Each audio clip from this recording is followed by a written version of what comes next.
कर्म को धर्म से श्रेष्ठ माना गया है, क्योंकि धर्म करके ईश्वर से मांगना पड़ता है, जबकि कर्म करने से ईश्वर को खुद ही देना पड़ता है।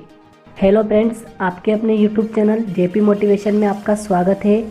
दोस्तों, ये कहानी एक सच्ची घटना पर आधारित है। ये कहानी एक ऐसे छात्र की है जिसने समाज को ये संदेश दिया कि चाहे परिस्थितियाँ कैसी भी हो, अगर हम में उससे पार निकलने का जज्बा है तो कोई भी परेशानी बड़ी नहीं होती। साथ ही कड़ी मेहनत से हर कठिन से कठिन मंजिल तक पहुंचा जा सकता है। तो चलिए जाने एक नई कहानी। ये कहानी एक ऐसे छात्र की है जो बेहद ही गरीब परिवार से था। उसे 2 वक्त की रोटी के लिए भी खुद से कड़ी मेहनत करनी पड़ती थी। वो छात्र बेहद गरीब तो था, लेकिन खुददार भी बहुत था। वो अपनी स्कूल की फीस, किताबें, सब कुछ अपनी कमाई से ही भरता था, चाहे उसके लिए उसे एक रात खाली पेट सोना ही क्यों न पड़े। वो छात्र हमेशा कोई ना कोई काम करके स्कूल की फीस के लिए पैसे इकट्ठे किया करता था। वो छात्र पढ़ाई में भी अच्छा था। छात्र की ईमानदारी और अच्छाई देखकर स्कूल के कुछ बच्चे उससे ईर्ष्या करने लगे। एक बार उन बच्चों ने उस छात्र को चोरी के इल्ज़ाम में फंसाने का सोचा।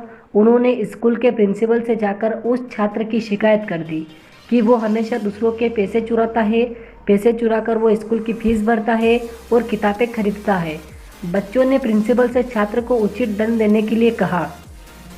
प्रिंसिपल ने बच्चे से कहा कि वो इस बात की जांच करेंगे और दोषी पाए जाने पर उसे दंडित किया जाएगा। प्रिंसिपल ने छात्र के बारे में पता लगवाया तो उन्हें मालूम पड़ा कि वो छात्र स्कूल के बाद खाली समय में माली के यहाँ सिंचाई का काम करता है। उस काम से जो पैसे मिलते हैं वो उससे अपने स्कूल की फीस भरता है और किताबें खरीदता है। अगले दिन प्रिंसिपल ने उस बच्चे को सबके सामने बुलाया और उससे पूछा कि तुम्हें इतनी दिक्कत होती है तो तुम अपने स्कूल की फीस माफ़ क्यों नहीं करवाते, तुम इतना काम क्यों करते हो। छात्र ने उत्तर दिया कि अगर मैं अपनी सहायता खुद कर सकता हूँ तो मैं खुद को बेबस क्यों समझूं और फीस माफ़ क्यों करवाऊँ।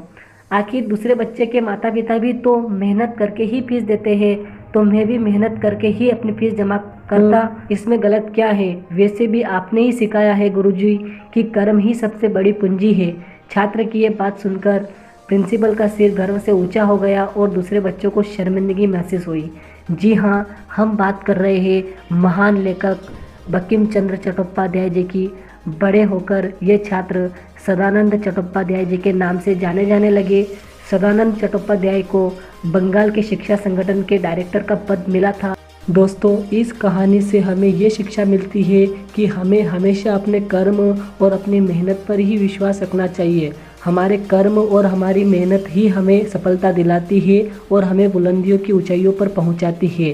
दोस्तों, यह वीडियो आपको कैसा लगा कमेंट करके ज़रूर बताइए और चैनल को सब्सक्राइब ज़रूर करें।